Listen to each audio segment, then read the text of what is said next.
রমজানের সব রোজাগুলো পালন করছি, বাট ঈদের রাতে আপনার সাউন্ড বক্স ছাইরা হিন্দি, বাংলা, বিভিন্ন ইত্যাদি ভাষার গান, যেই গান তারা নিজেরা বুঝে আবার কিছু বুঝে না, কি যে গানে কইতেছে এটা এরাও বুঝতেছে না, কিন্তু শুধু টাকের উপর ফাও ফাও লাফাইতেছে।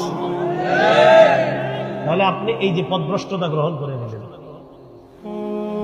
অনেকে আপনার শাওয়ালের চাঁদ দেখা আগ পর্যন্ত মাশাআল্লাহ খুব সুন্দর সিয়াম পালন করছে, এমনকি ওই দিনের ইফতারিটা খুব সুন্দরভাবে করছে, মাগরিবটাও সুন্দরভাবে করছে।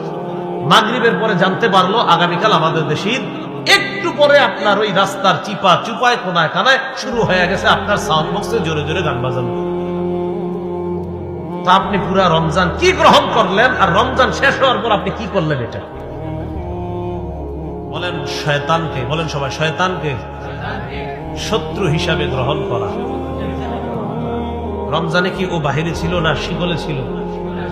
কেন মেজাজ খারাপ যে আমি এতদিন পর্যন্ত বন্দী ছিলাম আর উম্মত এই পরিমাণ ইবাদত করছে, এখন ওর একমাত্র চিন্তা চেতনা আর টার্গেট আমাদের রমজানের ইবাদত গুলা কিভাবে নষ্ট করা যায়।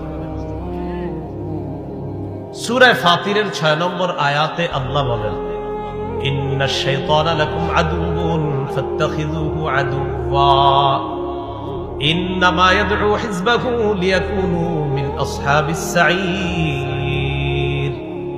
নিশ্চয়ই শয়তান তোমাদের শত্রু, তাকে শত্রু হিসাবে গ্রহণ করো। বলেন শয়তান আমাদের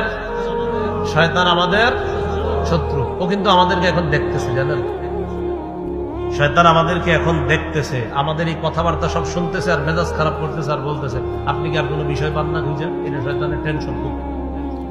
শয়তান যে আমাদেরকে এই মুহূর্তে দেখতেছে দলিল সূরা আরাফের 27 নম্বর আয়াত। কোন সূরা?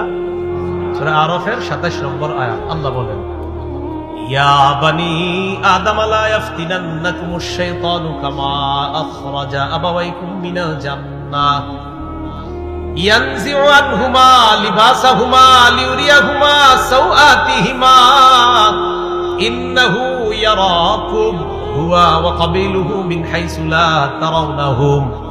দেখেন কি বলে আল্লাহ, হে আদম সন্তান, লা ইয়াফতিনান্নাকুমুশ শাইতান, শয়তান যেন তোমাদেরকে বিভ্রান্ত করতে না পারে।